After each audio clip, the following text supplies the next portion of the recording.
So my question is, what does healing look like for you guys after an argument, and how do you guys bring God into your relationship when you guys are going through arguments? That's a question. good question. So, what does healing look like in our marriage after we have a disagreement? For me, what it looks like is I have to ask myself, what is the emotion that I'm feeling? Where is it coming from? And what is it trying to tell me? A lot of times I sit here and I say to him, whenever we disagree or if there's something that was off and I mention it to him, I'm like, Kayla, is this the hill you want to die on today? So if it's not, then it's not worth arguing over, and you can not skip the healing process, but you don't have to now try to heal from an argument that was unnecessary. But if there was something that we really needed to talk about and now we have to heal from it, for me, I have to know what's the steps we got to take now. If you say you're going to stop doing something, or if I say I'm going to stop doing something, okay, what triggered it in the first place? Now we're talking about our childhood. Like for me, we have to get deep. I mean, like what cut you, what hit you when you were 5, if you remember, what happened in college that you saw that might be triggering you. So for me, I have to dig deep all the way in the back and be like, okay, that's why I'm so sad, or that's why I'm so angry. And moving forward from it, I just have to say, okay, can you let me know when it comes up again, or if I'm acting a certain way again, or okay, if this does come up, like I'm gonna mention it to you if you're doing it again. And he's like, okay.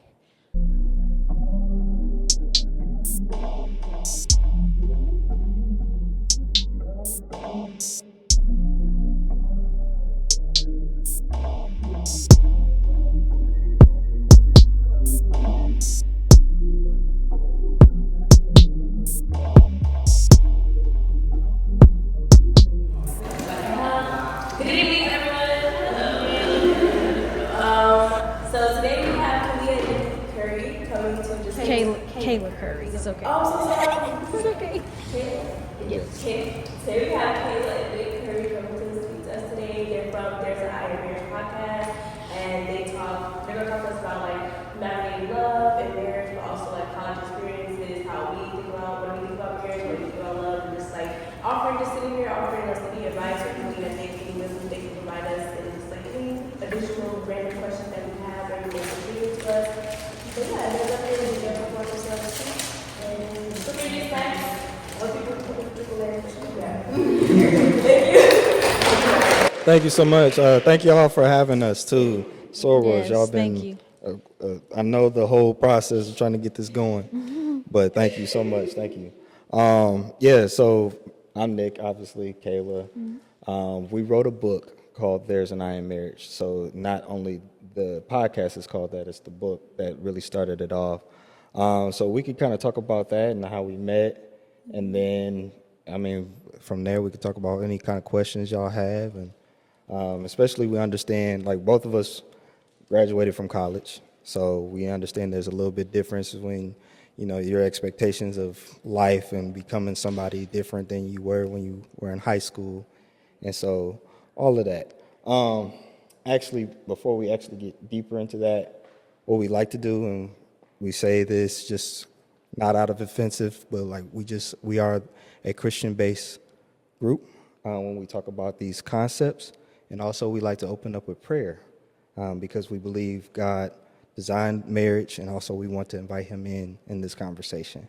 So if y'all don't mind, if we could just bow our heads real quick. Dear God, thank you for today.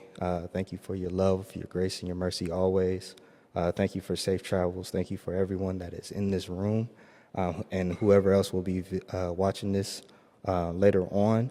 We pray that hearts are healed, answers are given, and everything that they need in their future, just to get them going, just so that they know that you are with them in any part of their lives. We just want to invite you in and hope that these answers will help them out in their future. Lord, we just pray that love is understood, especially the way that you have designed love.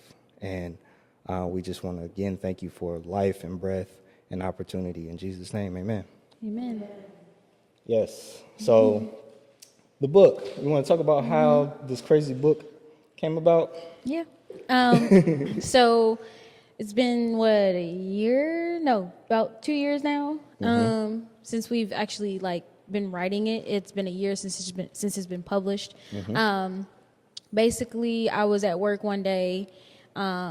I had just started a new job at a hospital, and I was on orientation, and I was just watching podcasts in the middle of like training. It was like on the computer, and as I'm watching the podcast, the girls were talking about how marriage changed them and the things that it's revealed to them individually, and how nobody talks about that. And I was like, exactly, why is nobody talking about this? All I see online or in life is the glitz and glamour about like marriage, and no one talks about what comes after that. And within the first few months of being married, I felt so much change. I felt so much within me die, and a lot of things come alive just being with him. So I felt the Holy Spirit say, yeah, you write about it. And I was like, no. And he's like, yeah, write a book. And I'm like, maybe I'll write like a journal. Maybe I'll just keep journaling. No, write a book. Like I'm literally arguing with God. And then I'm like, okay, what would I even call it? And it was like, there's an I in marriage. And I'm like, duh. I'm like, oh, like there's an individual in marriage. So although you two become one, there's still a you that needs to be healed, that needs to grow, that needs to change. So then I came home hoping that Nick would be like, no, don't write no book. But lo and behold, he said, go ahead. Yeah. I'm like, okay. Mind you, I've already written 3 books ahead of this. So yeah, so he's written books before, and I've read those too. And so I'm not telling her. So coming to him, I was like, I'm hoping he's like, kind of like shaky on it too. But no, he immediately looked like he was walking into the room, and he stopped and turned around and was like, yes. I was like, oh, okay. So I was like, where do I even start? I started overthinking, and then I just pulled up my laptop in the middle of cooking and wrote, there's an I in marriage, and I slammed it. And I was like, nope, that's it. But then I opened it back up and was like, hold on. Then I started just spilling. And then after that, I was talking to a friend about it, and she was like, you should see what Nick's opinion is and see if he can put it in there. And before we had moved into our new house, he had already been writing something that I was like correcting or reading for him. And I was like, where's that at? And he gave it to me, and I put it in the book. So. Yep, it aligned perfectly for everything that we wanted to talk about. So that obviously that book right there, we went through the whole process of actually publishing the book through a publishing company. Before the books that I've done, I did it basically through Amazon. It's just real simple. You just write everything, and you kind of try to format it yourself, but it's much smoother when you have someone who's able to look over everything for you, align everything, give you an index and all of that. So we decided that, since God's hand is on this, we wanted to really do this, the good way, the best way possible. So Palmetto Publishing helped us out with that. And then took us basically like 5 to 7 months for it to actually be published. It wasn't like a crazy thing. Like we submitted everything. They told us what the edits should be, and we were like, okay, cool, whatever. And then they put it on a schedule to be released. So, and in the meantime, we were talking to our mentor, who was like, okay, y'all are writing this book, y'all might as well do a podcast. And I was like, well, okay, yeah, sure, why not? I'm pretty tech savvy, and let's buy a camera. We got it. We do it. Let's do it. So we've been on this journey with podcasting for about over a year, about a year and some change. We started in November of 24, right? Yeah, and then we're in this process of here we are trying to do in-person events, talk to people about dating, love, marriage, and all of that. So this is where y'all come in. Thank y'all. Yes, thank you. So that's that story. How we met, because everybody wants to know why you got these 2 black people in front of y'all and just in love, right? So. And our circles were so different. Crazy. Which is crazy. So I'm obviously the older one, if you can't tell. I graduated from IUPUI in 2016, December 2016. There was a time where I was going to grad school at IU. I think it was 2018-ish. That's when you actually started going to school at IUI, and I had a job at IUI part-time. And so that's kind of the premise of where we met. I was in a relationship, she was in a relationship. We thought nothing of it, obviously, but we just bumped into each other.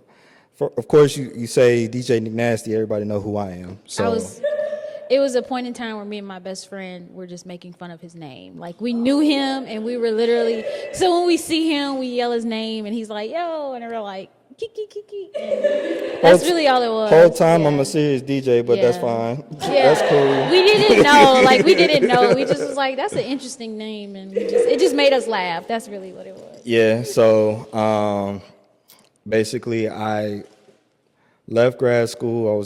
I left that relationship as well.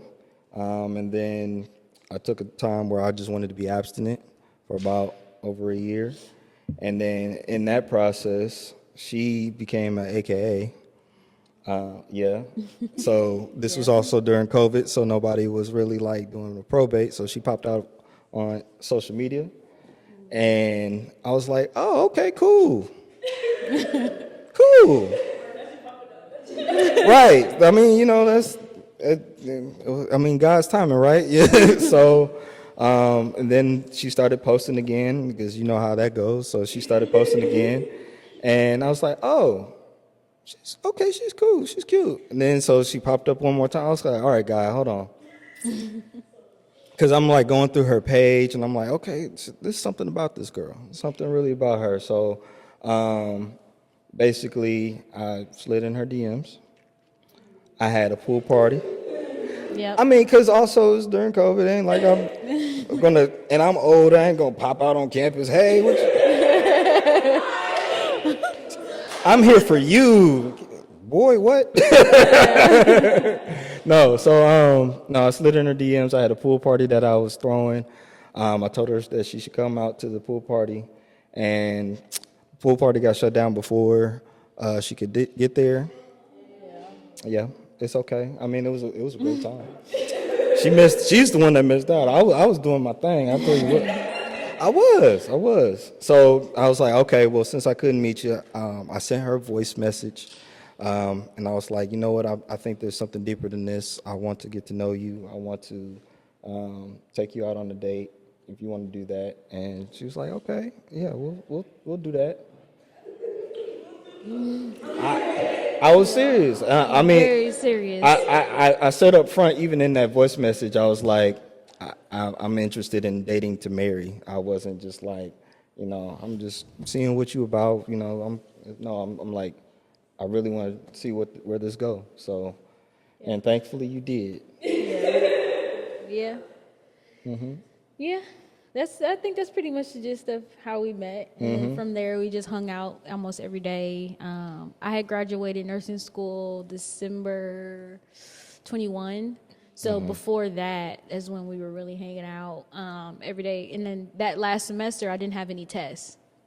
So I'm just, after class, So after class, he's like, what are we eating tonight? And I'm like, we? And then I'm like, okay. So then that's where we just started gaining weight together, and we were bonding over food. We started bonding over food, and we started talking. And he knew we both love Mexican, so anytime he knew how to get me to get out the house. And I'm gonna be honest, it was the food. It was breakfast and Mexican. Yeah, breakfast and Mexican. He's like, yeah, let's go get breakfast. It was the one time let's go here. You went on a journey to go get some food and bring it to my apartment. Yeah. I remember that.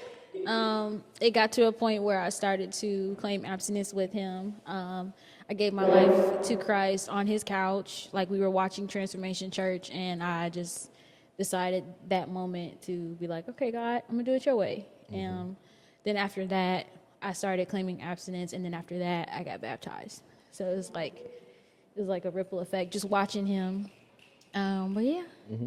So even before we got together, I started this thing called Courageous, and it's basically the premise of what we're doing now. I knew since I was young that I wanted to be married, and so I once I got out of that relationship, I was like, okay, let me really try to do things God's way, and I was I think might have started writing that book around that time. If not, I was just like, I know I was talking about like steps to dating towards marriage and stuff like that. I came up with 6 steps, and now we have 9 steps. And so anybody watching the YouTube, you can check out our playlist and see that we have like, we're in the process of going through all of that. So that's a little shameless plug right there. But basically, I knew that marriage was something serious, and the fact that not only I got, my beautiful wife, but I also was able to keep doing what God has told me to do, talking about love and marriage and dating and stuff like that. And even like back in college, like at IUPUI, we would have conversations. We have relationship 101s and stuff like that. Sometimes it's not the best conversations, but even like, okay, I know I'm bouncing around, but like I was a president of a student organization called Student African American Brotherhood. And we partnered with the sister organization, just like that, Student African American Sisterhood. And we hosted, so it was around the time Think Like a Man came out. So it was, what did we call it? I forget the name of the event that we called it, but we had a panel of people who were married and stuff like that. And we wanted people to learn. So literally This whole thing just came together in like full deja circle. vu. Yeah. And here, I'm the one on the panel now. Yep. I'm the captain now. So yeah, that's us and how we met and stuff like that. Like I said, I'm a DJ, you're a nurse. So we could talk about, what's life, after college and stuff like that. But yeah, if anybody has any questions, we can kind of get started on that part.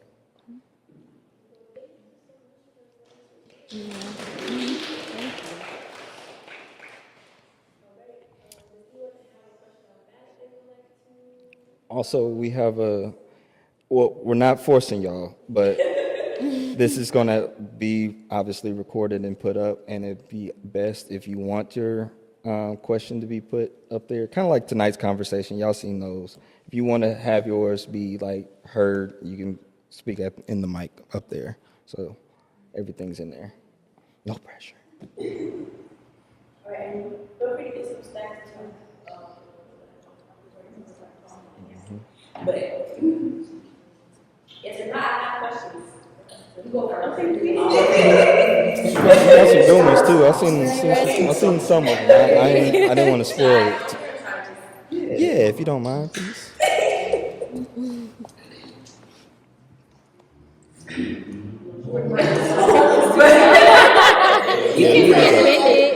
You can bend it down. Tilt the top. Tilt the top. There you go. There you go. I measured that.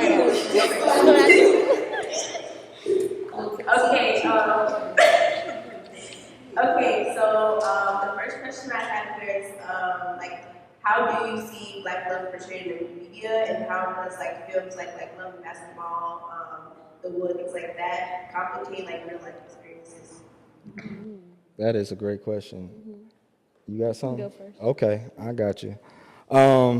First of all, and I don't mean to be rude about these movies, but like, I would really hope to see more Christian-based love movies, because when we start throwing black love or white love, whatever, like when you start putting culture on it, any type of culture, then that's when it starts to like diminish the value of love, in my opinion. Overall, I do understand where we come from, because we come from a background where some of our households are split. We don't have, fathers and mothers in the household, and you're lucky if you are, in a 2-parent home. So I get that some of these movies are grounded. So it's good that they're grounded, but I want to see conversations about like what it's like to love from a biblical standpoint a little bit more. So a lot of it's we just meet up, hey, you look good, what's happening, like, and then things just kind of fall in line. And sometimes it works out. It seems like it worked out, but like in real time, it's hard to understand what it means to like not just sacrifice, but like to say no to yourself, to not beat up the other person in the marriage, in the relationship and stuff like that. You do have to learn to say no, they don't deserve it. God said that is my child too. And so that's where I get conflicted with it. I like the stories, loving basketball, like it's a vibe. But that's to me, like I know since I've been through this process of getting closer to God, I know better. So I'm gonna do better. The one thing I'll say is that these movies like Love and Basketball, Poetic Justice, I can't think of another one right now, or The Wood, or any of these movies, Sprung, anything. The one thing that they're missing is the actual healing portion of it. So like if you watch these movies, they meet, they fall in love, they have a conflict, and then it's kind of like a but then somehow we cut to a scene where now they're happily ever after. We're missing that healing portion. And I think a lot of times as we watch these movies, we subconsciously absorb what we see because we all are imitators. We bring it into our real life thinking that somehow, some way, we're going to be able to skip that healing portion from where we just had this argument or disagreement, and then we're going to live happily ever after. And that's not real. That's not true. That's not anything that can ever happen. We have to actually sit down and talk about what happened. How are we going to get past this, and how can we prevent it from happening again? So does it kind of skew reality a little bit if you let it? I think we just have to get that fantasy part out and stop trying to cut the scene of healing and actually facing the problem head on. And kind of piggyback off of that, obviously a lot of these movies have comedy in it too, and we love the moments when we laugh. Like even Friday, right? We talk about, Craig getting with, I can't think of her stage name, but Nia Long, right? So like we, that happily ever after, obviously, but like, okay, we laugh so hard at all the jokes in the movie that we don't internalize, like, okay, no, that's actually real Black struggle, and a lot of people were dancing past the traumas and the tortures that they were going through. So in real time, like at least whoever's watching this is like, okay, yes, that's funny, but like, okay, what am I going through? And just being able to be real time with yourself and understanding that, okay, I may have gone through that, but I don't need to bring that into my relationship. I don't need to bring that into my marriage, stuff like that.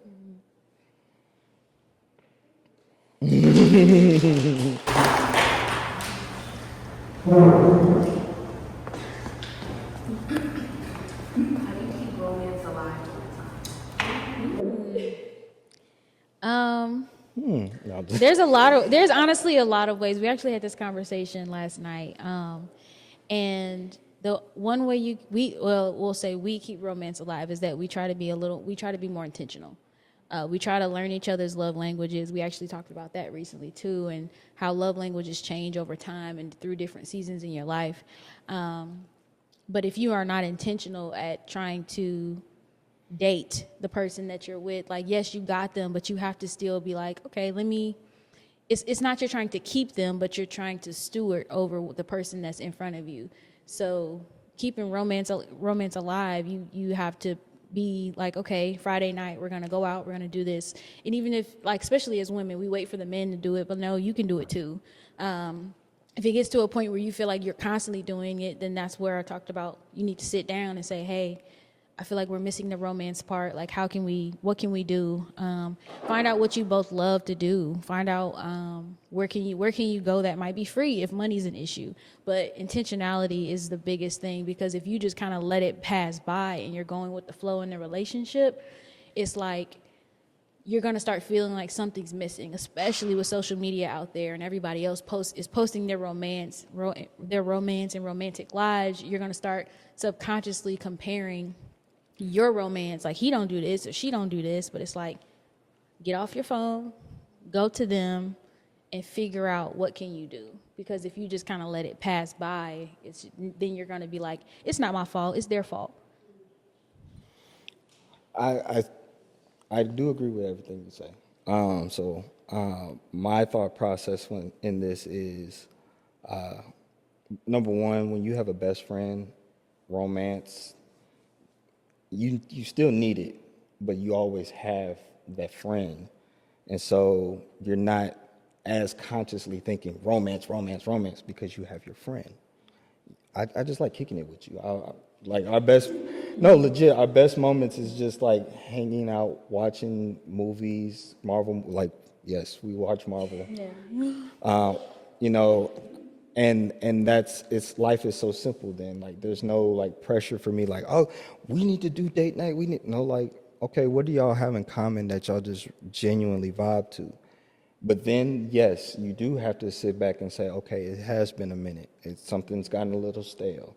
Let's go get a hotel. Let's go, you know what I'm saying? Like, let's take a trip. We went to the DR for your birthday. Like, it's things that you can, those moments feel like you keep it alive because that's not often. But then you come back home. I just want to be back home. I just want to be, like, and those are the awesome ebbs and flows. And so also another thing to think about, like, I know some of y'all in college and, well, not some of y'all, all y'all in college.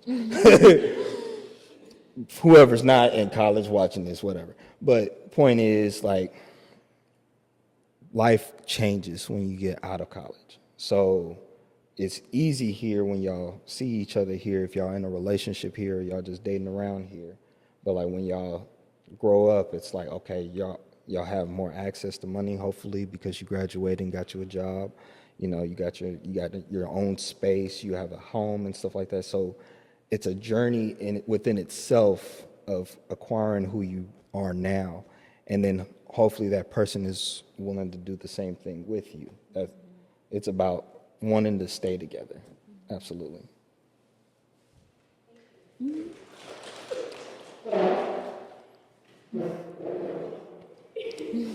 This is fun.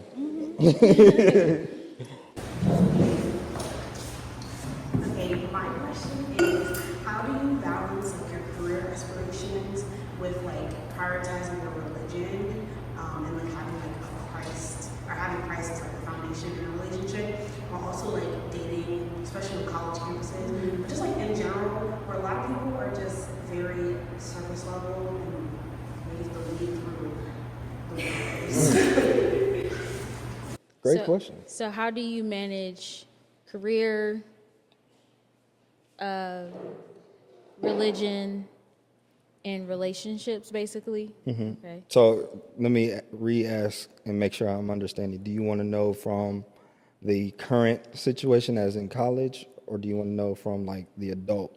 Because I think that's two different phases of life.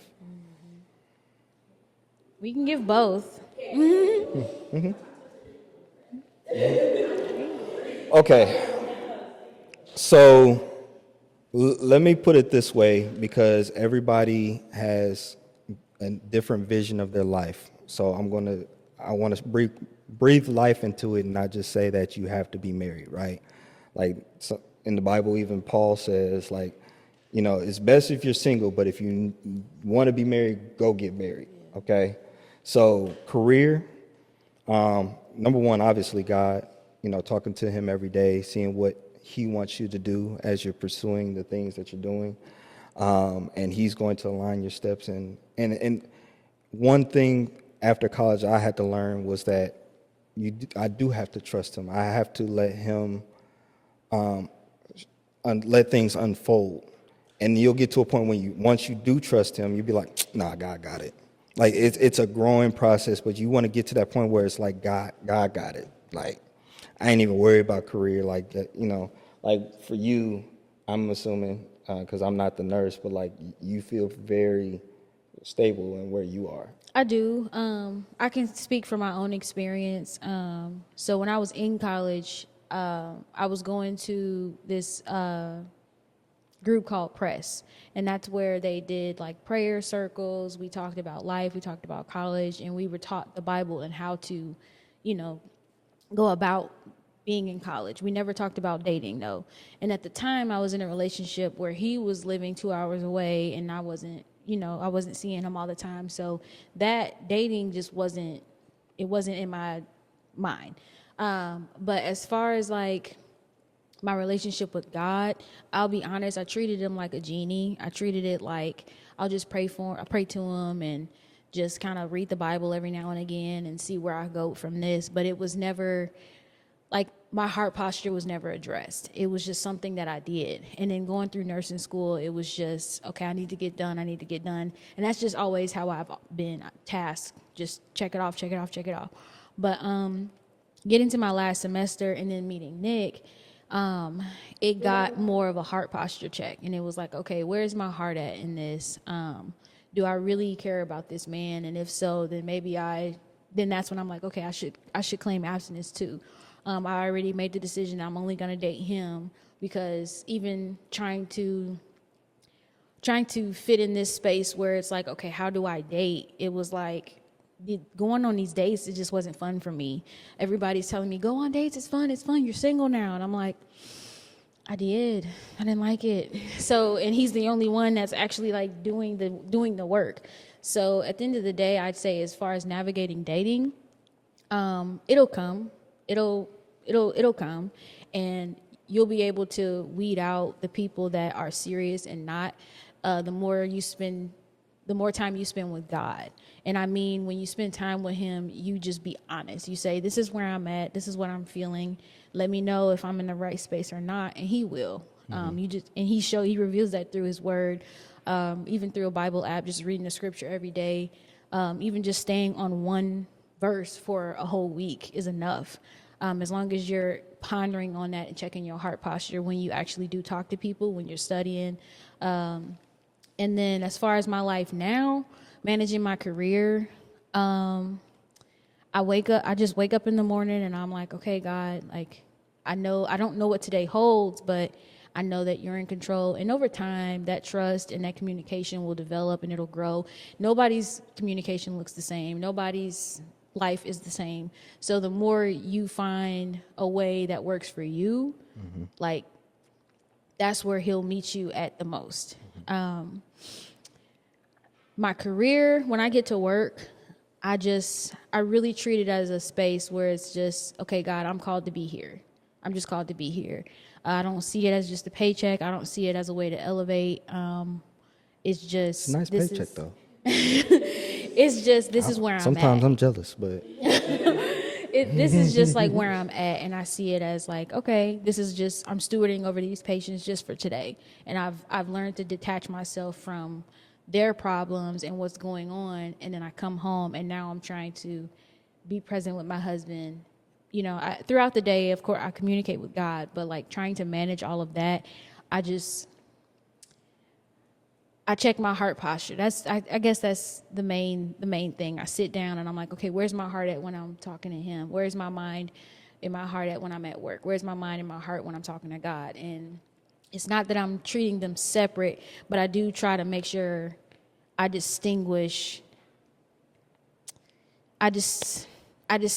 the three groups, because I don't want to try to combine. Like, if I'm mad at work, I don't want to come home mad at him or mad at God because something happened, if that makes sense. Mm-hmm. And then kind of going back to where I actually kind of got lost in all of that because I was listening. But when it comes to dating, and I wish there was actually more men in this room, because I do believe men need to lead the relationship.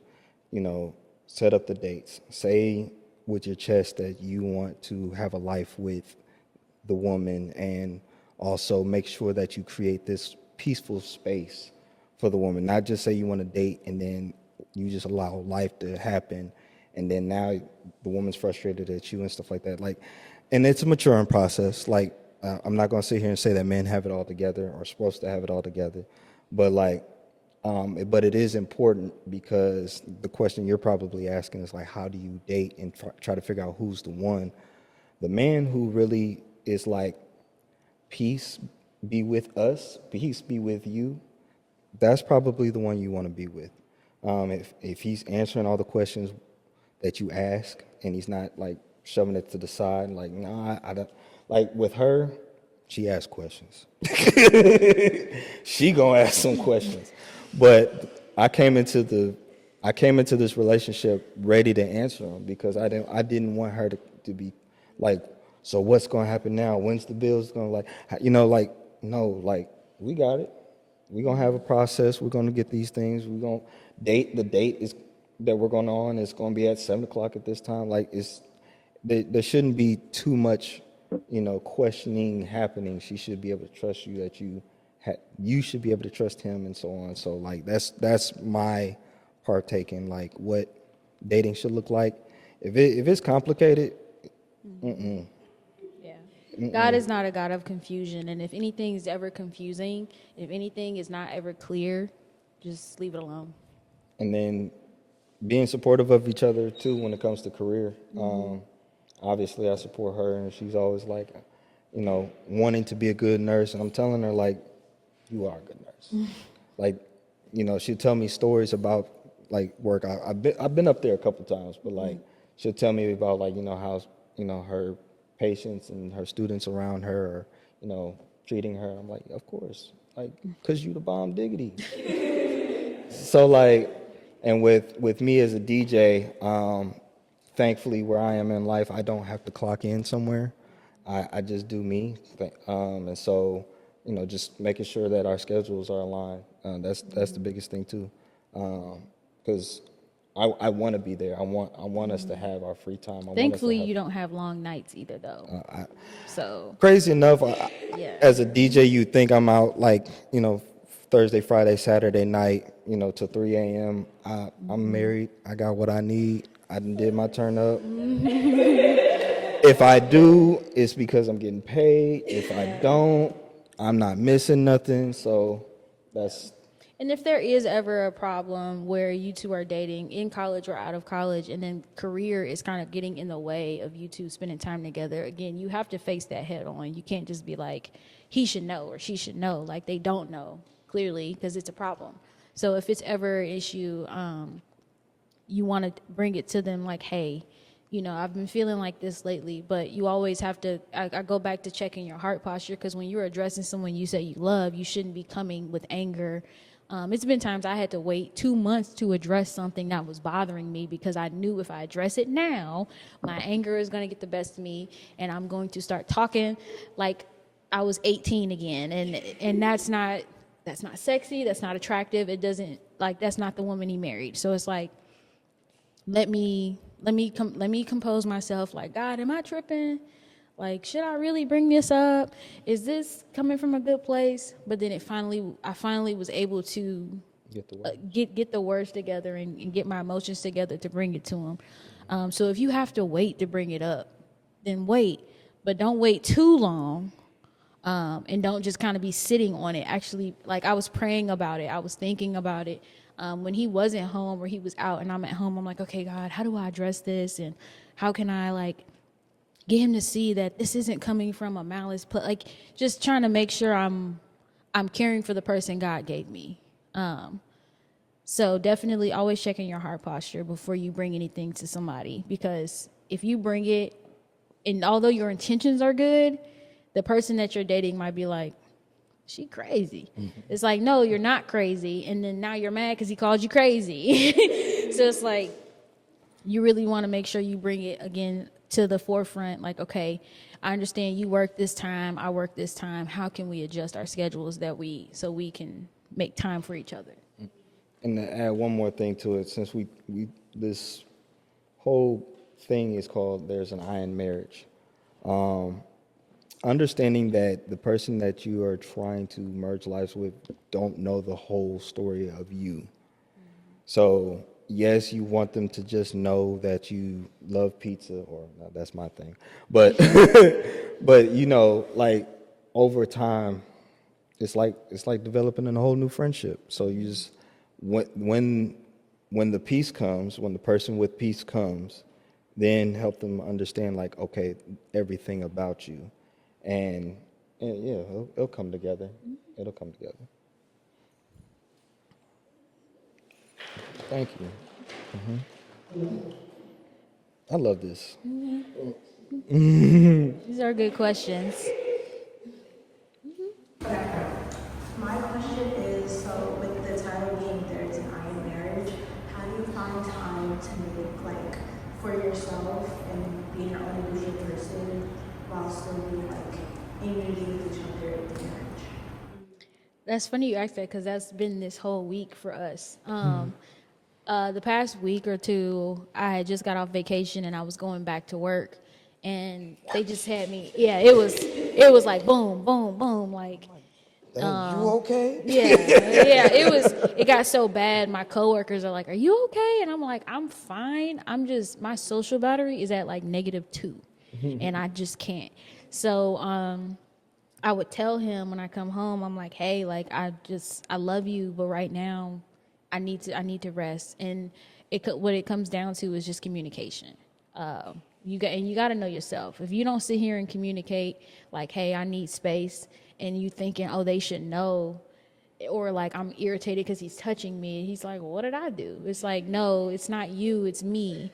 So communicating that, and then I finally told him, like, I need to just decompress. I need to go sit down. I need to pray. I need to journal. I need to just put my feet in some grass finally, or I need to just sit in some sun. I need to go for a walk. I need to work. I need to do something for me. And I completely understood that. Like, I mean, when she told me her schedule, like before you even start going into work, I was like, I know that's going to be heck for her. The one thing before, like, she even started telling me like how tired she was. I'm already cooking, throughout the week for her. So I'm at home. I'm not clocking in anywhere. So the house is clean. Making sure that food was ready and stuff like that. And as the more she said, I'm tired, I'm like, babe, just come home and chill. Like, there's no pressure, there's nothing. For me, I am not an avid gamer, but like I like playing video games.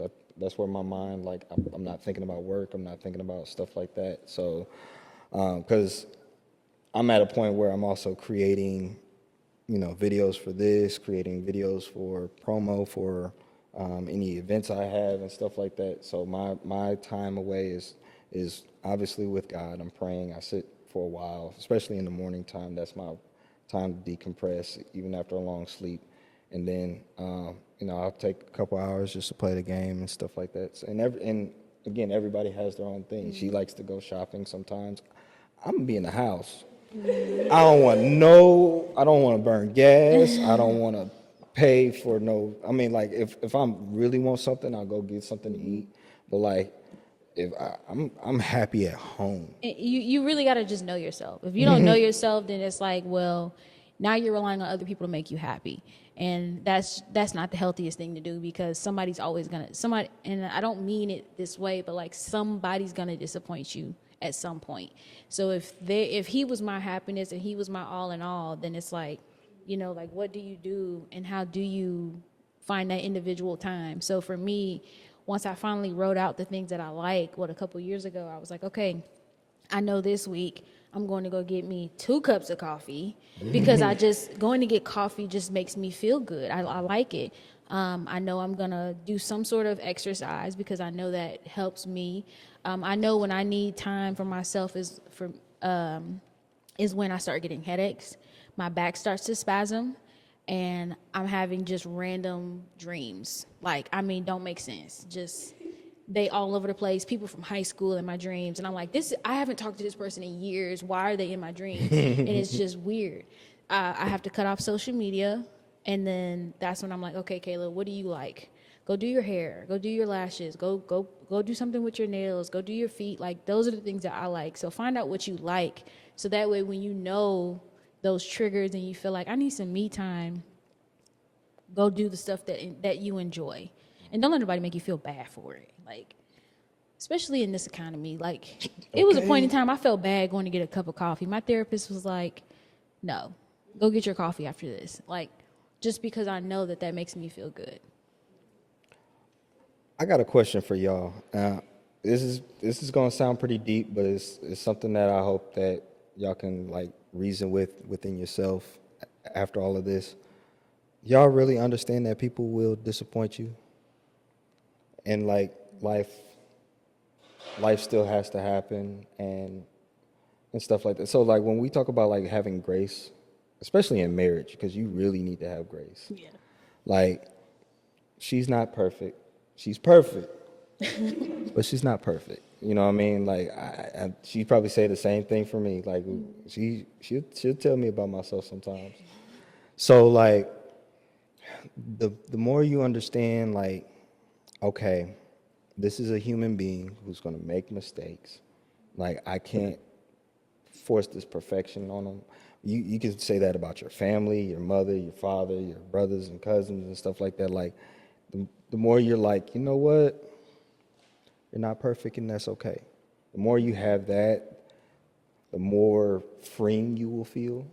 And another like life hack, adult hack, if you start feeling sick or like bent out of shape, you're probably stressed. Yeah, absolutely. You are probably stressed, and Absolutely.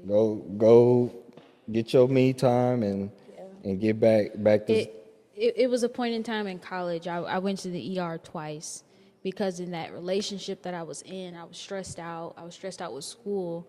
And the only reason I went to the ER was because I was having really bad back spasms, waking me up in the middle of the night, like attacking me. My body was warning me, you are under attack. You need to figure this out.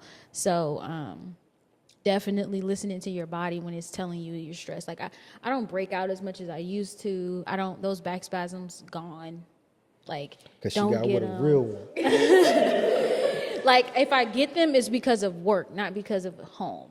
Or it's like I'm working 4 or 5 days in a row, and it's like, ooh, like I need to sit down, or I need to go exercise. I need to do something. So definitely listen to your body, especially in dating. If out of nowhere your cycle's off, your hair's falling out, or for guys, I mean, I don't know what y'all deal with, but for women, like, listen to your body. If stuff is not right, some in the relationship is also caused, like you know something's not right, listen. Probably a long answer to your question.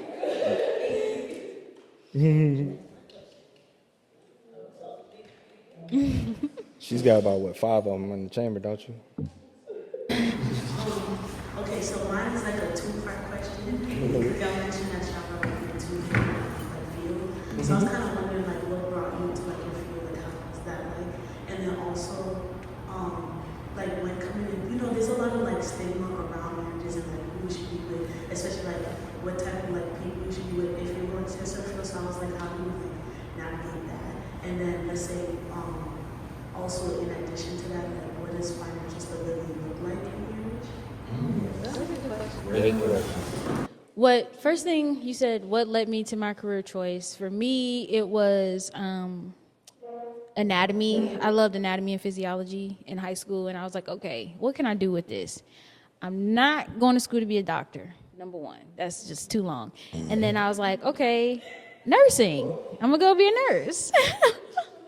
So I was like, let me just do nursing. So when I got to IUPUI, got into nursing school, fell in love with it even more. So it's funny, like that question, like a nurse and a DJ is just very random. It is. But you can talk about, but that's how I fell in love with it. I love anatomy and physiology, especially the brain.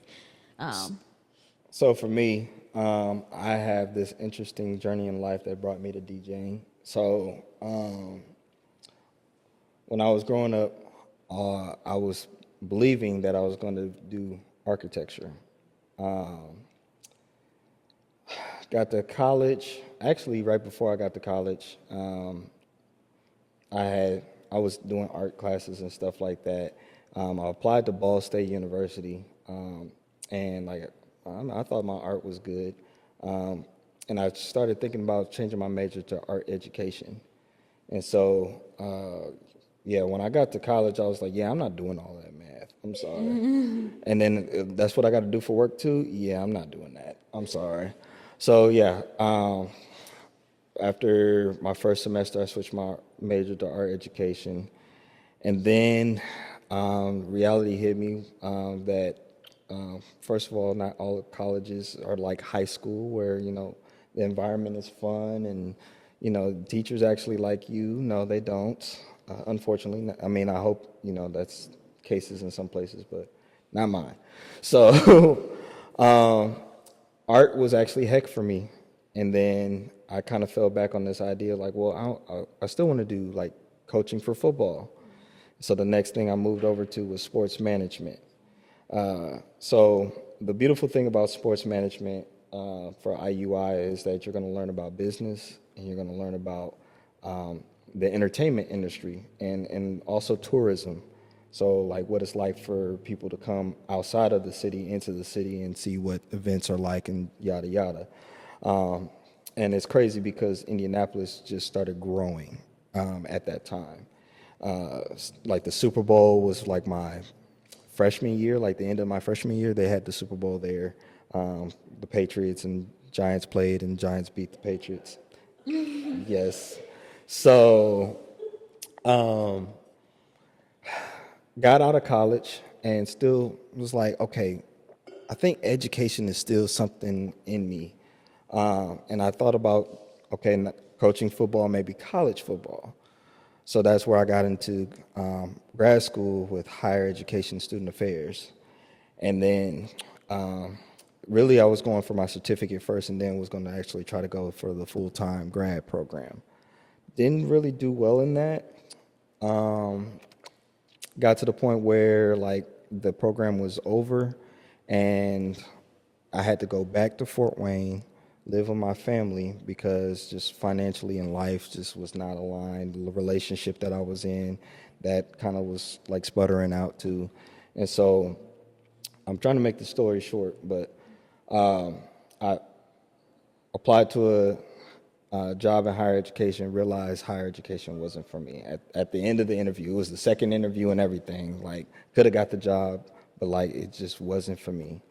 So throughout that time, all the jobs that I had in college and post-college was customer service based. Realized I was really great in that, still am. So next job I got was customer service at Geico, salary job. In that time too, I was believing like, you know what, I can DJ. Matter of fact, right before I met you, I went to this club and saw one of the DJs that I knew, and like just sitting in that environment, I was like, yeah, I could do this. Like I could really do this. And literally like within a few days, like she popped up on my timeline, and it's like for me that was confirmation from God saying like, okay, you figured out who you were, who you are. And so like, especially as a man, I felt like that was the important piece that I needed to just like go and do life. And so I also, growing up, was all in show choir and musicals and all that stuff, so I could sing a little bit. But like music was like always a part of my life. So it's like, like you learn how to DJ a little bit back in high school. You got your equipment, your laptop and stuff. So now learn everything you know about events. You did events in college. You did, all this stuff, and you learn how business works. Just going ahead and be a DJ. So that's my long, but hopefully that made sense about like how did I get to where I am. You had a second. What was the second question? Like, now that you're married, what does financial stability look like? For us, Can I say this? Until I didn't understand what financial stability was until I got my salary job at Geico. So like I was working hourly at Sprint, at the phone store, and the paychecks weren't like amazing, but they got me by. But like once I got my salary job, I was like, oh, I got money left over. Oh, I can actually take myself out. Like, you know what I'm saying? Like I could, like, I mean, I'm a man, but like I got a pedicure. Like I treated myself spa day. Like I mean, like I'm like, okay, so this is what life is like. And then so like when I met you, I was able to take her out on dates because like I know what it means to like be able to financially do this. So that's one aspect. And then I'm assuming you were going to talk about like how we work that out together.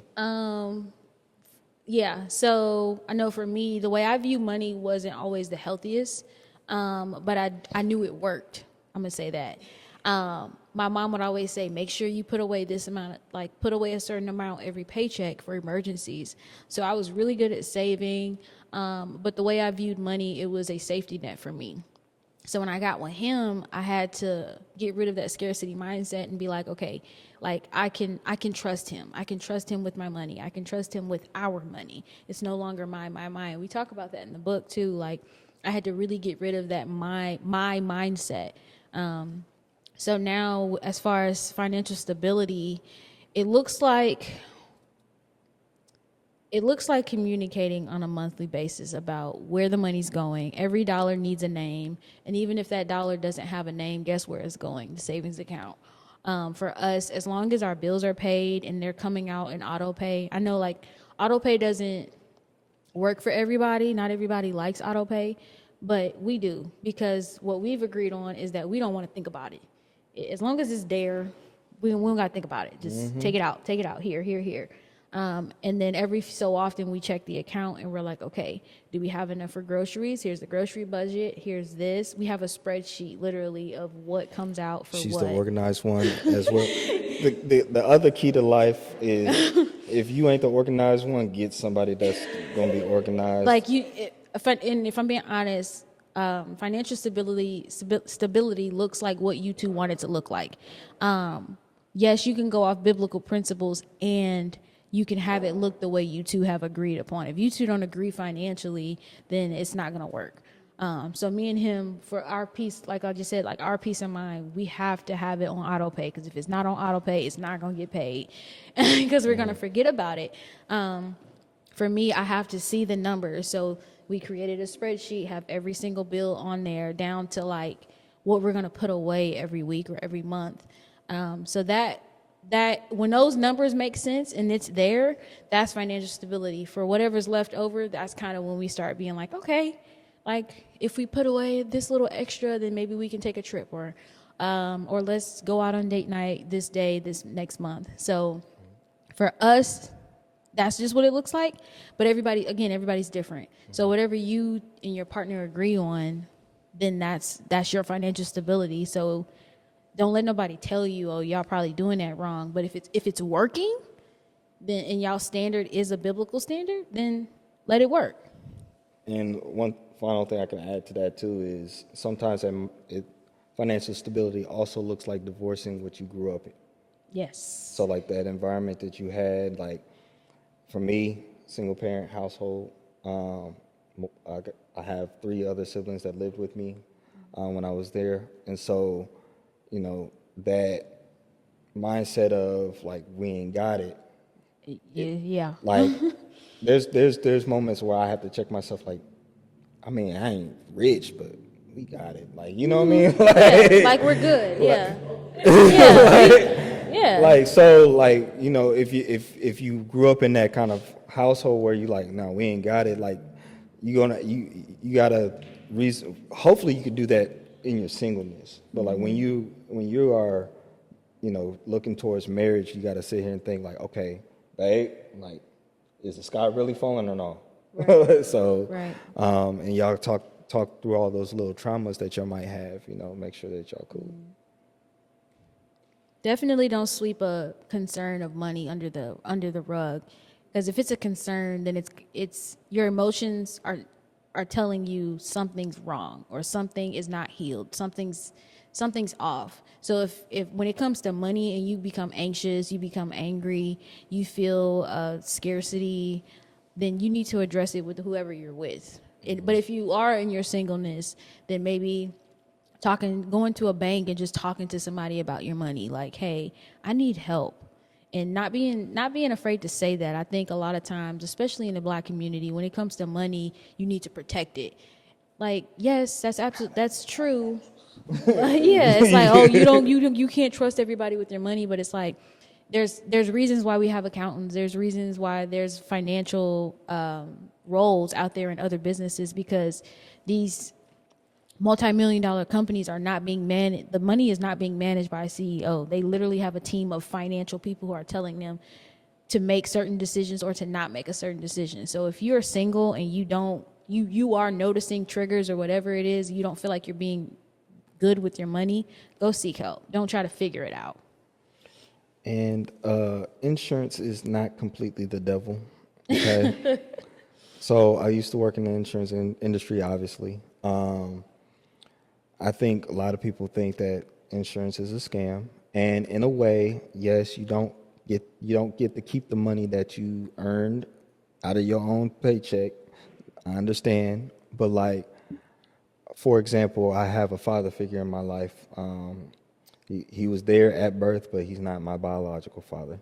Long story short, he had an accident. He was not at fault. Somebody hit him, and the person had actually, based on the standards of insurance, really great coverage.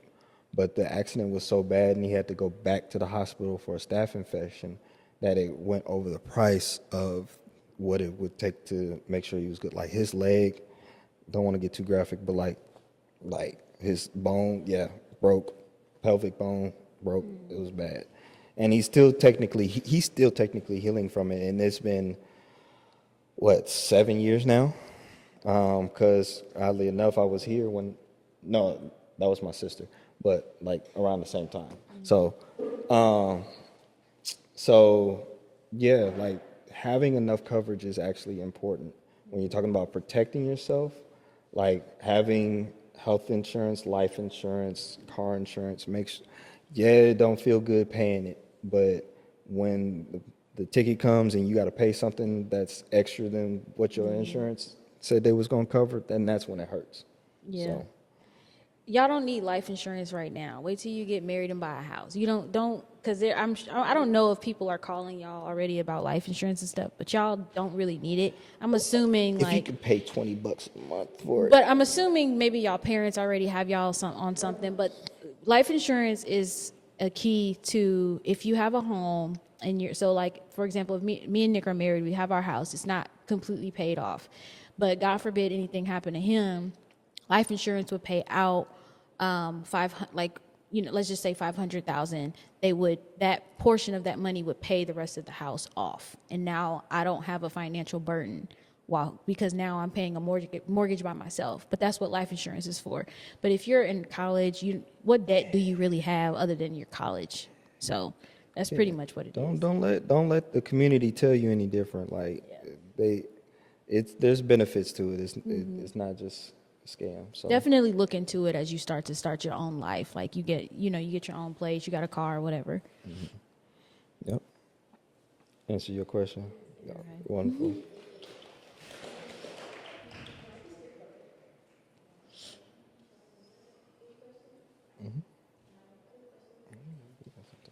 You got one? Okay. Bet.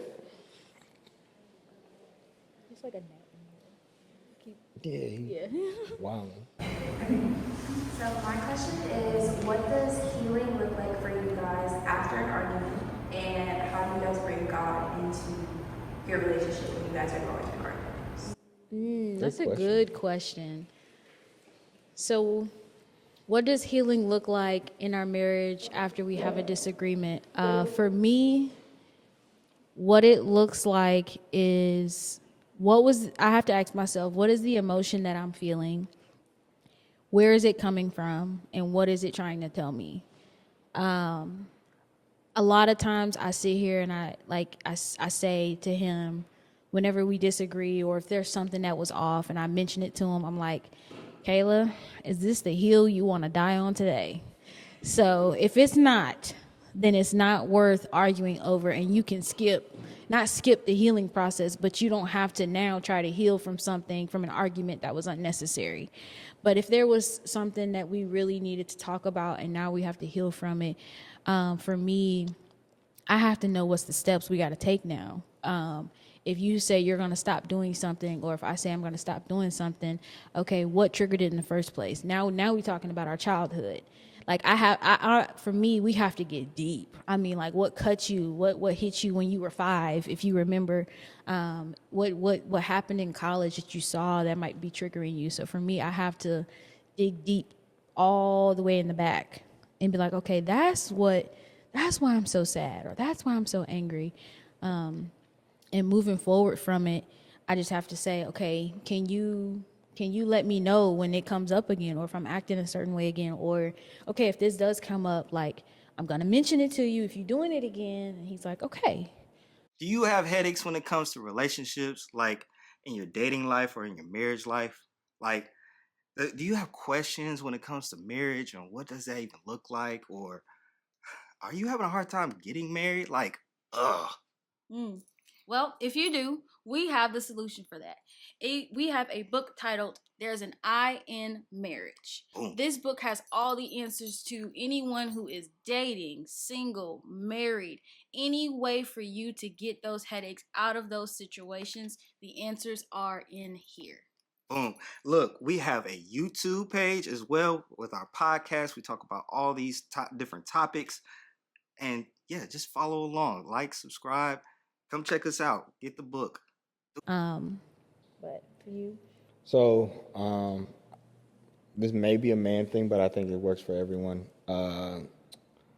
Understand that when your spouse or your significant other is bringing something to you, that it means something.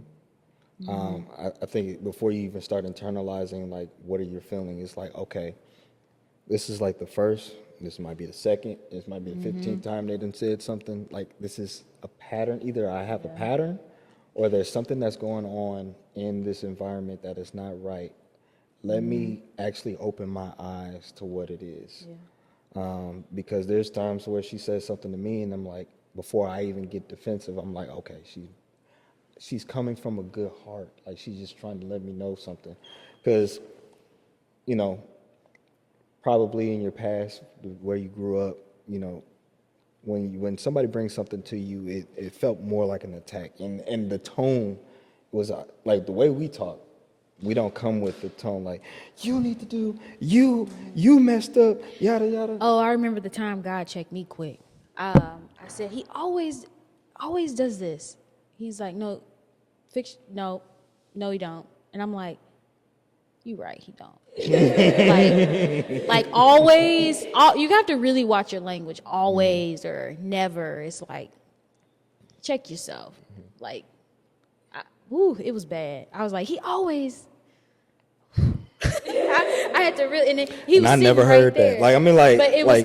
She was told a me, thought. but like, it was a thought, and he was sitting right next to me. And then when the Holy Spirit said, "No, he don't," I was like, I think I just touched you, and I was like, okay, like, no, he does not always. and then, you know, you'll tell me like what's going on, and I'm like, okay, she don't like it when I leave the clothes on the dresser. Yep. Let me just, before she even tell me again, let me handle that. And so, like, so healing in a sense is like knowing that you're not perfect, but there's an opportunity to get better.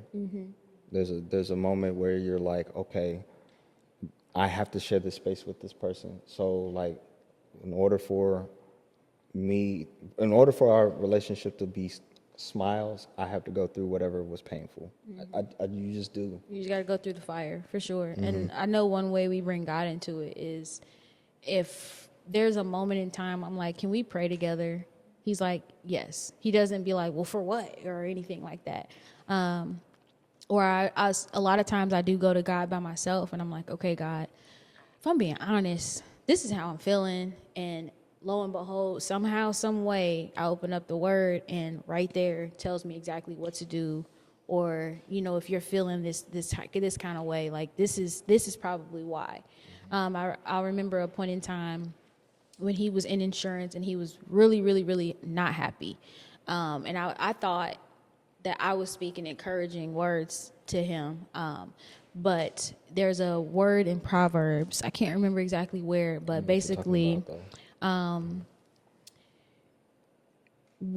singing cheerful songs to someone who has a heavy heart is like stripping someone's coat away in the rain.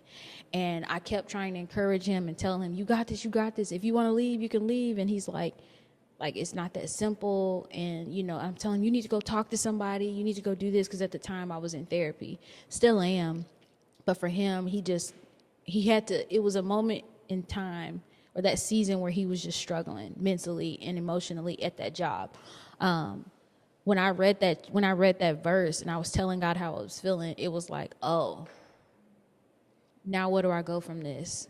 Am I going to let my pride sit in the way and be like, well, sorry, God? He's like, no, go apologize to him. You didn't hurt me.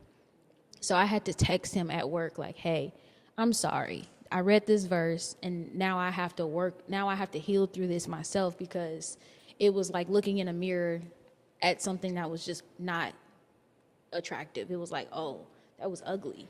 That wasn't right.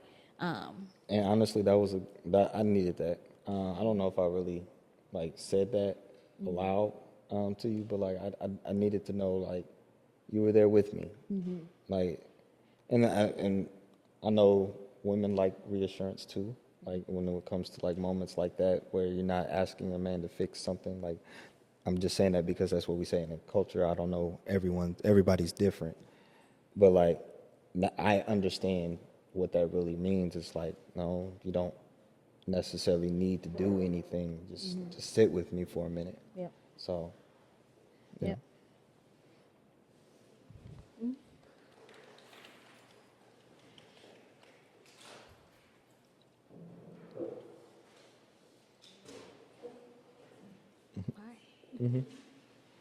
All right. We got any more Any questions?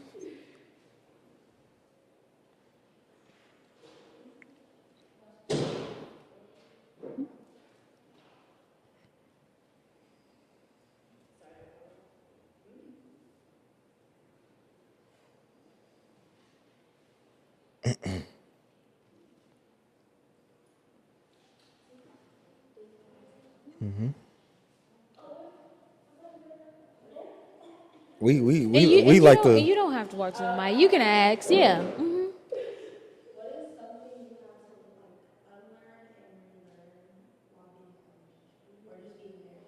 Ooh, I've had to unlearn a lot. And a lot of it we wrote about. One big thing for me was getting out of the way and not having control. I've always had this sense of trying to fix things, being a people pleaser, trying to make the outcome better than what it was or what it could be. I'm always looking 10 steps ahead while everybody is in the present, and I'm I need to have control over the situation or over something. But being with him, it was no, just be here, just let things happen. So unlearning to know that I literally cannot control nobody or nothing, because it got to a point where it was stressing me out, and I wasn't being here with him. I wasn't listening to him, and I was getting in the way more than anything. And I had to go to therapy and talk about that. Hey, where is this coming from? And my therapist is like, okay, what happened when you were younger? Or where was it a time that you felt like you couldn't trust anybody, and now you're the fixer. You're the fixer of your family. How do you unlearn that? And I'm telling her the patterns that I have. And I'm telling her what I'm doing in our marriage, and she's like, yeah, you want control. And I'm like, oh, you're right. So unlearning that. I say for me, and it's something I slowly am still unlearning, because I'm a little bit stubborn. I'm also spoiled, and I also rather observe than to ask questions. So the biggest thing is to ask questions. So she used to like to have, because you don't. I'm not going to put that on you. You used to like to have control. I like to just figure things out as I go. I'm not going to stress myself out trying to find the answer right away, but at the same time, no, the answer that you may need could be very simple. And that might be a man pride thing. That might be just the fact that I feel very confident in myself. But I do have to sit here and say, okay, if we need this answer, let's go get the answers. Let's quit playing around. So, and I feel like our relationship has grown because of the things that we were able to accomplish just by being open. Because some people can be so comfortable in where they are that they don't want to get that next level. Like they want it, but they're scared that something might happen. And no, nothing wrong is going to happen. There's nothing wrong with asking a question. There's nothing wrong with asking a question. Yeah. So.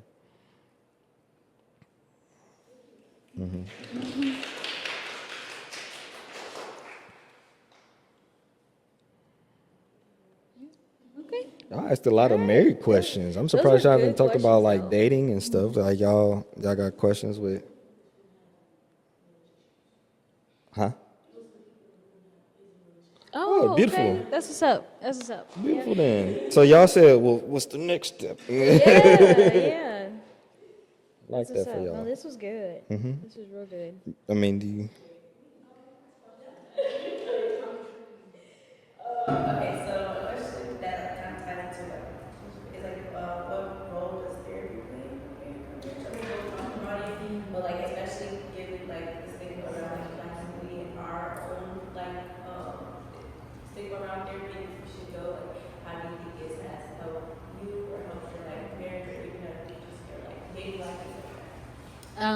For me, therapy has helped a lot.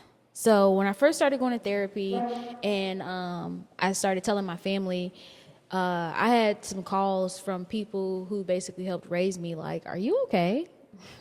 And I'm like, I'm fine. They're like, no, I thought you were living the American dream, and you're married, you got your house, you got a dog, you got this, you got Nick that. ain't doing nothing crazy, Yeah, is he? yeah. I think I had somebody say, are you and Nick okay? And I'm like, yeah, we're fine. It's just I want to go to therapy to understand my emotions and why am I always like, why am I getting so upset, or why is my brain wired to think about things from the past and make me feel shameful or anything like that.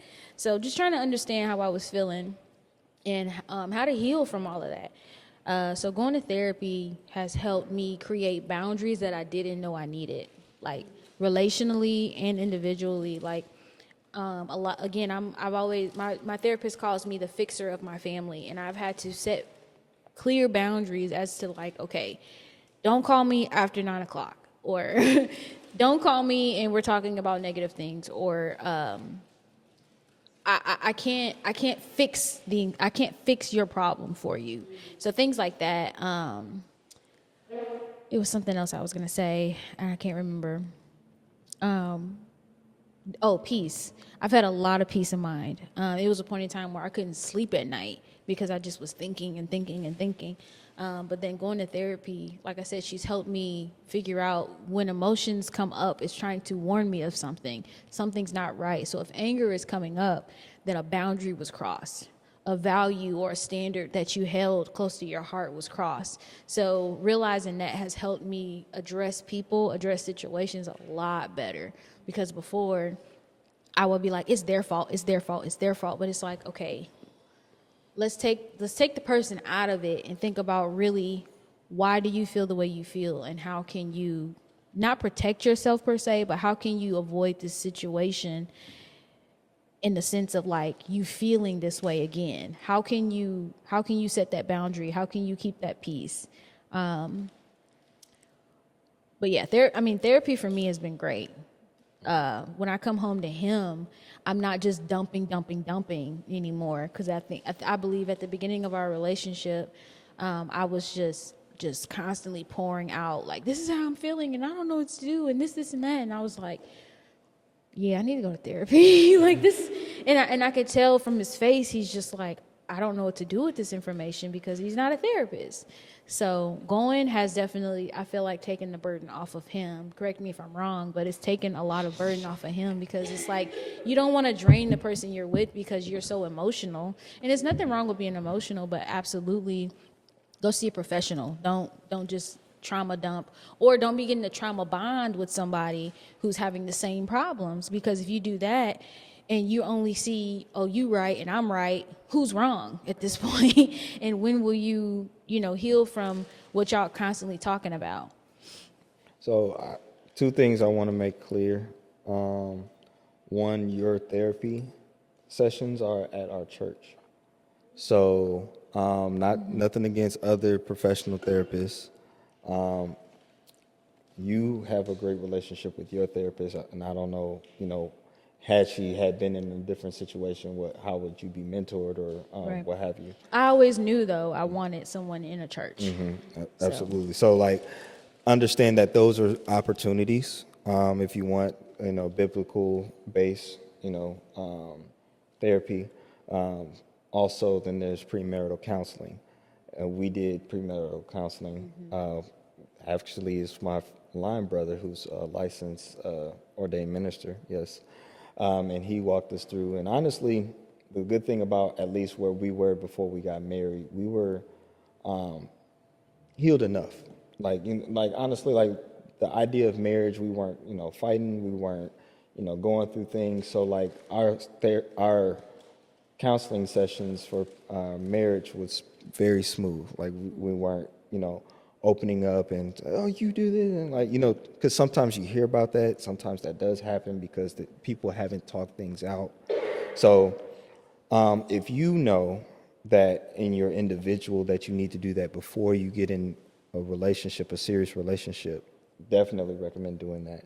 If you are in a relationship and you want to do that before you get married, definitely do that.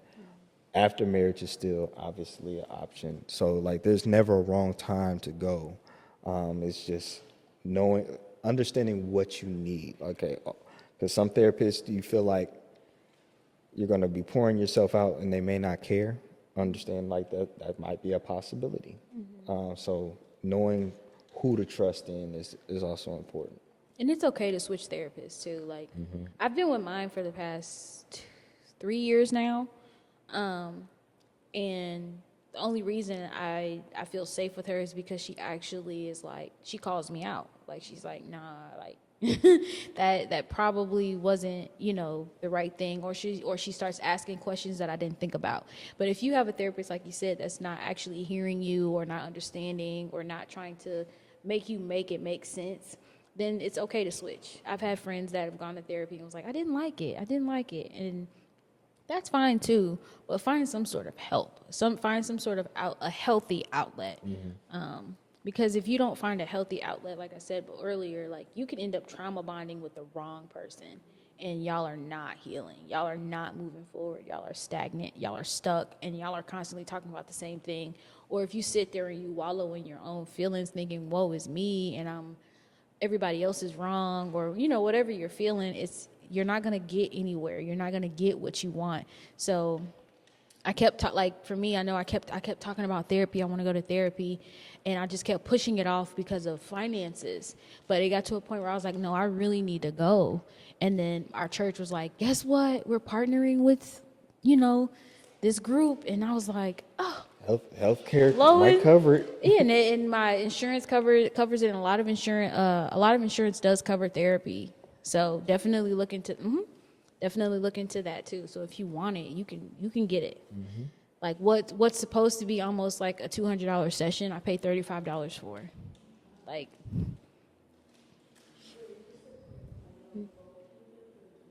just me. So not to say I'm high and mighty, but I did a lot of writing and journaling. The 3 different books I wrote before. I'm a person like, let me listen to a sermon. That's kind of like my therapy. Like even, so like, of course we go to church, not far from our home, but then I watch church online, and that's how we met, Transformation Church. And so like, even now, like I'll chime in here and there to see what they're talking about.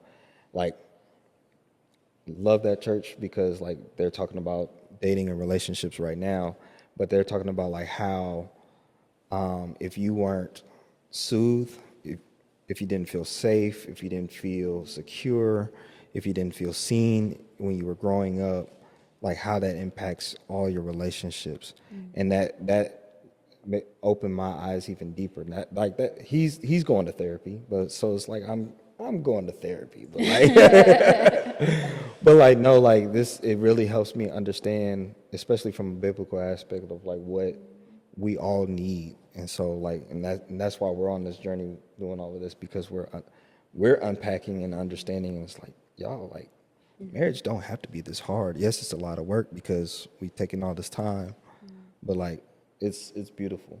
And I feel like there was a moment in time where there were people saying couples should go to therapy together. You should go to therapy together. And although that may be true, it got to a point where I felt like I was almost pressuring him to go during that time when he was in insurance and I was in therapy. God actually checked me and was like, it was one podcast that we were recording on our couch, and Nick was spitting. Like he was pouring out. And I was like, wow. And I felt the Holy Spirit say, this is his therapy. And I was like, again, I can't have control, and I can't force what I think is right or what society is trying to tell us is right onto someone else. So definitely realizing like, okay, everyone's form of therapy is different. But if it gets to a point that you need to go see a professional, definitely go see a professional. So that was a good question. Yeah, maybe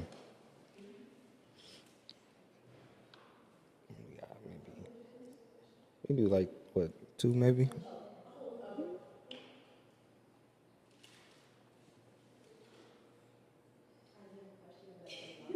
Oh. How do you guys individually hear God's voice? That's a great question. For me, I hear it in a lot of different ways. I hear it when I'm first like completely honest and I'm like, okay, God, this is what I'm feeling. This is like, this is what's going on. Can you tell me what to do? And sometimes you have to just say that. And then I hear him say certain things, or I actually just open up the word and be like, okay, oh, and then it hits me, and it's a feeling you just really can't describe. It's like, I would say I start to feel warm. I start to feel lighter when I know like that's what you're saying. I think even yesterday, it was, why can't I remember?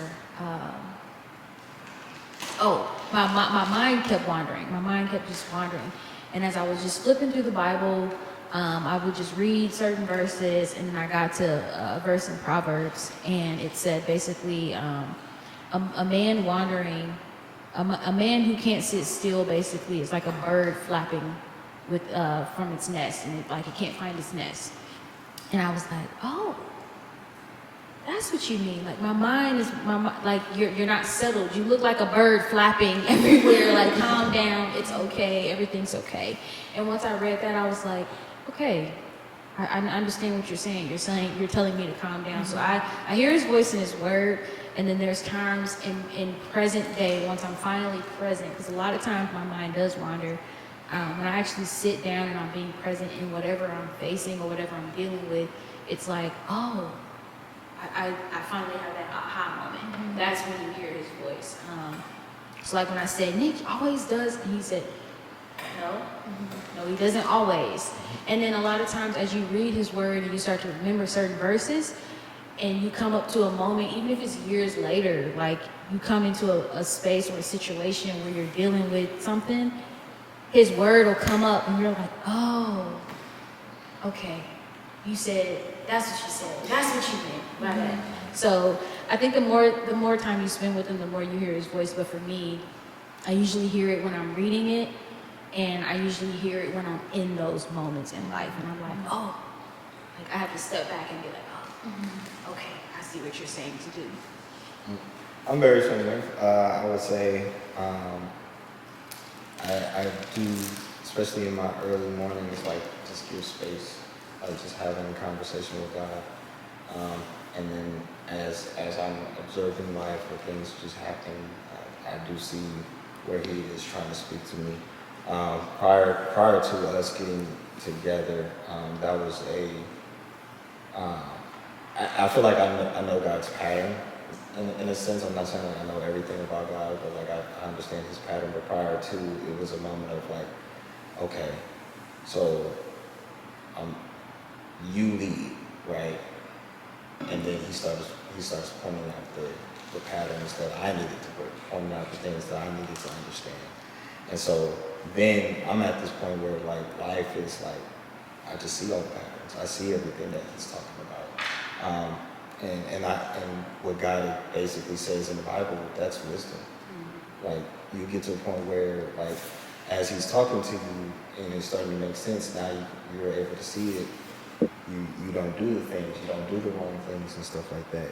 And then also when you see the pattern again in something else or someone else, then you're able to say, hey, I've been there before, or I've seen this before, don't do that. So like that's when you're able to pass it on and stuff like that. So it's you'll mature and then you'll pass it on. You'll be able to pass it on. It's funny, like to hear it. He speaks in so many ways. It's crazy. Like it really takes you to pay attention for you to actually hear him. So if you're asking for something but then you don't look for it and you're saying God's not answering, but it's like you're so something's distracting you that you can't see it. So if you're like, okay, it's been times where I'm like, God, I need to hear you say you love me. But had I gotten on my phone and just doom scrolled, when would I have ever heard him say I love you? God will meet you where you are, but you have to give him the space to meet you where you are. So if you're like, yeah, God, I need to hear you tell me you love me. But or God, I need to know what to do next. But then you go and you make this plan yourself. It's like, you know, like did you really wait? Did you wait for the instruction? Did you go into the Word and actually read what the Bible says about certain things? Because God will teach you about everything relationally, about finances, about marriage, about kids, about all types of stuff. So to hear His voice is to read His Word. That's my piece of advice. That's good. I have a question too.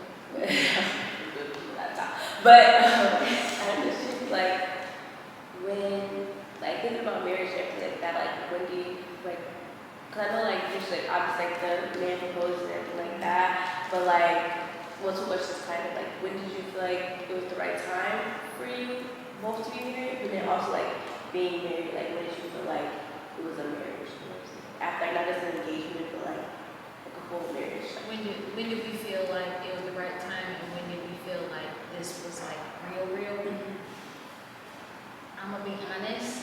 I knew it was the right time because my desires were getting the best of me. I'm gonna be honest, because we were abstinent, and I was like, Lord, I want to do it your way, but so I'll be honest, like it got to the point. So we eloped in our living room, and then we had the wedding. So our marriage anniversary is actually in March, and our wedding is in May, because we wanted to do it God's way so bad, and we were just like, it's time. And that's biblical, like that. If you read Corinthians, Paul talks about like you said earlier, like it's better for you to be single, but if you must marry, if you have these desires, then get married. But it's better for you, you know. But reading Corinthians, it talks about marriage and being single and things like that. But that was when I knew it was time. But when it felt like a real marriage to me was when I really started to get to know him, and pieces of me were popping up. Like, I'm like, ew, like, Caleb, you're being, like, why are you irritated? Like, or why are you talking to him like that? Why are you doing certain things? And it's like, and I'm not talking bad about my mom, but my mom has, like, patterns, and people will be like, you act just like your mom. I'm like, no, I don't. And I'm complaining about certain things she does, and then lo and behold, here I am doing the same thing, and I'm like, oh, that's not cute. Like, so when it became a real marriage for me is when I started to see myself. And it was like, oh, and that's when the process of therapy started. That's that. Because marriage is literally Yeah. a reflection. You're supposed to represent Christ loving the church, which is the people, and God loving like us. And we're supposed to be that representation. But in order to be that representation, you have to become whole. You have to be healed. You have to grow. You have to change, and you have to be the image of God. And marriage takes you through that process and lets the world see that light. So A good when marriage. it became, a good marriage. And then when I started to see myself, I was like, oh, let me hide, like you said, let me hide my hole and get this together, because this is not cute. So, of course, I said day one that wanted to pursue marriage. So, like, on my mind, I was like, next person I'm trying to be with is the woman. So, we had this conversation last night. I think it was last night, but definitely this week. People casually date, but they're not in that mindset where, like, okay, if I meet someone within a year or two, we should be married. And I think women, not saying like y'all have to have this expectation, especially the next person, like, that you meet has to be one, but like, when you're like talking to each other, interviewing each other, like, hey, do you see yourself being married in 2 years? Because, especially if I'm doing the Aspen thing, we gotta do this pretty fast. But, I'm not finna draw this out too long, you know what I'm saying? Like, because you'll see people who are engaged for 2 or 3 years, like, we know some people, and I'm nothing against them, but like, they did it the opposite way. They probably already had sex and stuff, and they're just taking their time, which I guess is okay. But like, for me, I wanted to be sure that the next person I am, I'm not wasting their time.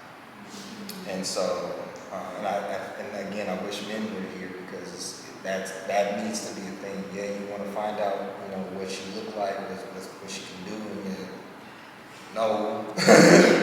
Are you financially ready to bring somebody into your home or to build a home together? Are you emotionally ready to do that? And if you're not, unfortunately, bro, you might have to sit this one out. Let the one that is ready to go. And so, and she talked about, like, she tried the whole dating thing, and I was, obviously the better option. Like, there's just men that just think that you can just do this. Like, you can just talk to someone and you just, but no, like, have that plan. And so when it felt like marriage, for me, I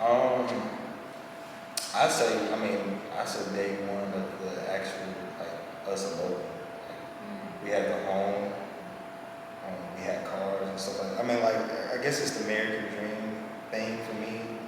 I knew I had my best friend already, so like that was that was already the thing, but like we made it official. I guess the like, now we for real doing this. Like, you wake up all the time thinking like, now we Every day. like, yo, I really am in this house. It's the mortgage for me. Yeah. I'm like, we really have this together. And I don't go back to an apartment. I had a roommate, my fraternity brother. Like, I don't go back to him. I don't have nowhere else to go. Yeah. That's the reality check. It's like, when I come home, even if we have to talk about something, I'm like, I have to come home. Like, this is where I live. Like, this is where I eat, sleep, and that's why I always have this in the back of my mind. Whenever there is something that we don't agree on, it's like, is this the hill you want to die on? Because you gotta go to bed. You gotta go to bed next to this person. So, like, okay, another idea that just came to my head, like, being a part of a fraternity, you go to these different parties, you know, when you're young and stuff like that. And now as a DJ, I go and I DJ at a club, and it's like, yeah, you was there, it was lit, it was cool, but yeah, you go back home to her. And that's not a problem at all, but like that's like the reality check is like that life you had when you were single, like you ain't going nowhere else. You're not going to nobody else's apartment. You're not going back to your apartment. You're going back home to a woman. It's a beautiful feeling. Like It's real every day. Is what it starts to feel like. I guess because I know how other men can be because they are single. So for me, when I'm like I'm not single, like I'm really not single. Like I'm not. You literally have a ring on your feet. Like you can't get away with nothing. Like, Thank you.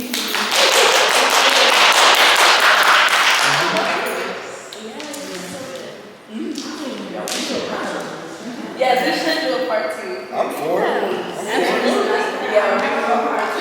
Absolutely. Be partners, so we're talking about.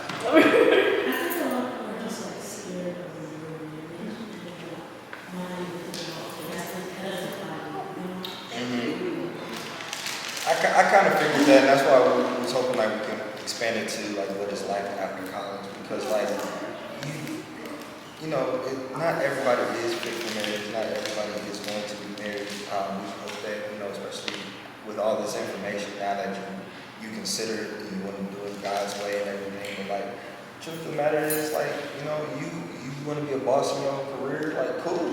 yeah, every marriage was different. Like we literally had a event last week. Last Saturday, where like the couple literally is the complete opposite of what America tries to tell you marriage look like. Black couple. And they were a black couple. They're married. Like, Fraternity and sorority sisters. yeah. Like fraternity and sorority. She's a Zeta. He's a Sigma. So like, what they do? I forgot what he does, but she works. She says the corporate baddie. Like she goes to work. She wants to progress in her career. He cooks, he cleans, he grocery shops. Like, but like but America tell it like no. You know, it needs to be the other way around. He needs to be taking you on trips. He needs to be doing this. He needs to be doing that. And it's like, they said that they don't want to have kids. yeah, they don't want kids. And so it's like, and they said that, and they both like, it wasn't, you couldn't tell that there was a disagreement with that. Like they looked at each other and was like, so. And I DJ'd their wedding. They ministered, you know, took me through premarital counseling and everything. I know God was still in the room. So like, you know, this whole shifting into biblical things, like we think that like because not wanting that American dream is not God too. Like subconsciously we were sitting here thinking like, oh, who wants a marriage like that? They do. Right. And God was still in the room, and God still loves them, and they're blessed, and they're financially doing well. Like, you know, like it's okay that, you know, it may not look like what the world says you should have. Yep, and a lot of and you should know the word enough that when people throw the word at you, so like for example, someone could easily be like, God says be fruitful though. Okay, I can be fruitful in many other ways. It doesn't have to be just kids. So every marriage is different. As long as you stand on biblical principles when it comes to loving God and loving other people. And when it says marriage, like a man, when it says in Ephesians 5, like a man should love his wife the way Christ loved the church. Simple as that, love her. So that means dying of yourself daily. And it says women, ladies, respect your husbands. Respect them. So as long as that's in the room, don't matter if you got kids or not. Don't matter if you want to go to work or not. Whatever works for y'all. So when it comes to financial stability, look at what the word says, but also do you two agree on how to manage your finances? So it's like the world will tell you it should be this way, but as long as you got that standard, that foundation, and it's based on God's word, you can use whatever material you want. So quick question, do you feel like people may not be interested in marriage, or they're afraid to get checked on the current way that they live and the way that they think. I think it's the same. Like I'm cool with being single. I'm cool with some, you feel like that? I feel like in this generation, being single is glorified to the point where it's like I don't feel like I need to have a relationship, and like that goes into I don't even think it's like the checking part. I just don't think people are genuinely like aware that this is a reality that they live in, and like not necessarily like how you're supposed to live, but in my knowledge of just looking at the Bible, how you're supposed to live is with somebody else. You know what I mean? Like, your rib is missing. You know what I mean? So I'm like, I feel like a lot of people aren't honest about how they want to live their life because this lifestyle is like glorified. If that makes sense. Because you also can't check something that's like not acknowledged. Exactly. I think not just even when it comes to relationships, a lot of people, no one wants to be told that they're doing something wrong. Yeah. So when you're living your life and it seems like it's good, but then you face the reality that there's something else out there, and you might be doing it wrong, or you might be missing something, or your perspective is just slightly skewed, or whatever the case is. You don't want to face that because a piece of you dies. A piece of you has to die, or a piece of you has to face a decision now. It's like, okay, do I continue on doing this, or do I change? So now when you're faced with that decision, you have this guilt, you have this shame, because now you're like, which one do I do? So I think definitely a lot of people are afraid to look in the mirror, or are afraid to discover the unknown. Because, not to put too much information out there, we reached out to another campus about doing this. And they were like, I don't think our campus want to talk about this. And it hurt a little bit, but like, I guess the reality is, like, if they believe, because I still think this is a valuable conversation, but like, if they believe that, just doing it the way that y'all feel like y'all figure it out later on, I don't know. I mean, like, God bless you. You respect anybody's decision, and that's biblical. We're still called to love. But I don't think that this is something people don't want to hear. I think people are more afraid of themselves. It's really what it is. Just a piece of you just doesn't want to die. And who wants to die? You want to be the littlest one in the city.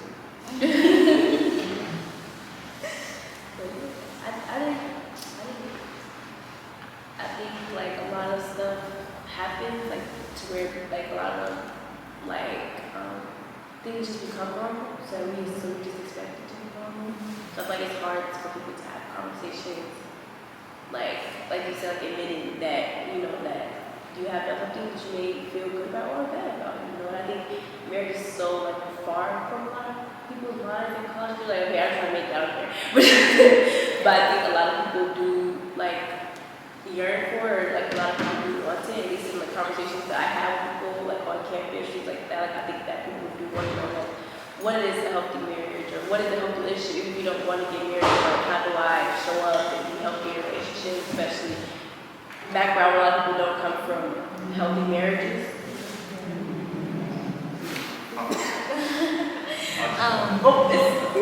It's time.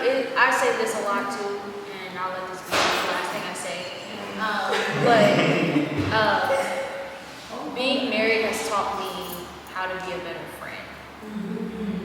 Because I'm looking at myself at some point, like, or he's telling me, babe, this or that or whatever, or certain things are being revealed in me, and I'm talking to God. It's like, if I'm showing up if I want to show up better for him, then I should also show up better for my friends too. Or if I don't want to say that to him, then I shouldn't say that to the people out in the world either. So, Thought I just had.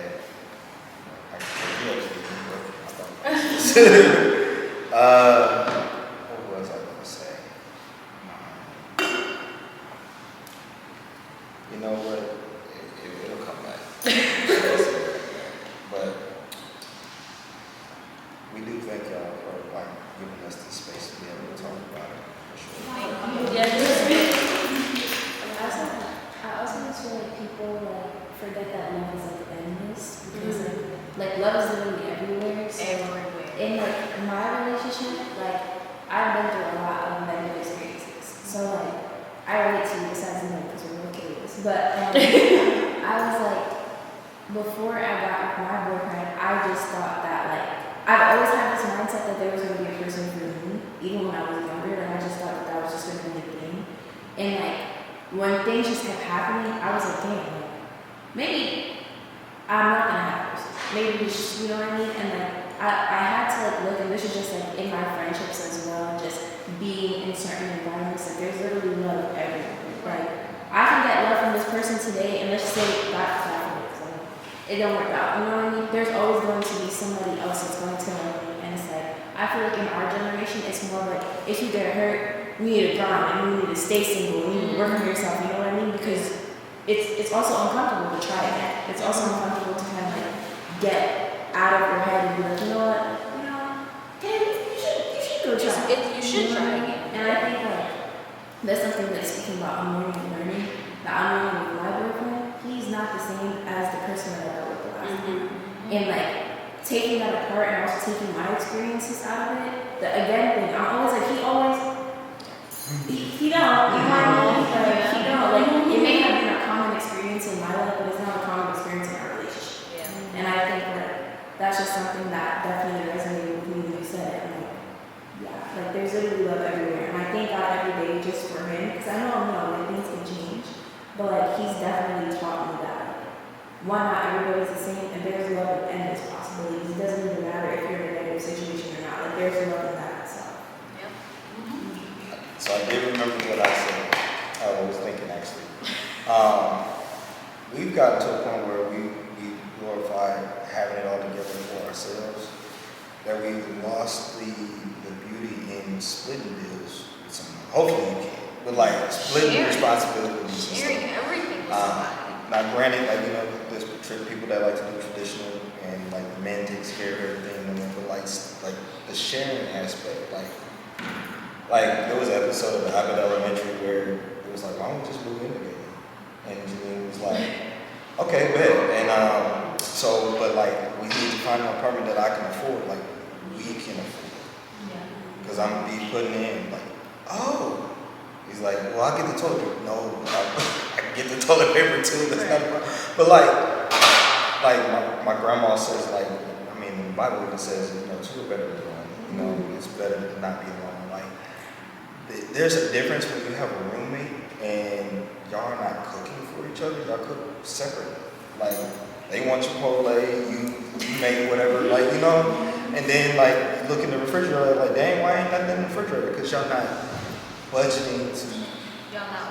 Y'all not one. There's that difference in friendship that you just don't get on the level of marriage. Like we have a legit budget for food for the month, and it's like, okay, we go to Sam's and we're both eating this. We're both like, so like life is just different, and we hope that people understand like there is that benefit that's than just trying to be all in one yourself. That's my soapbox right there, I guess.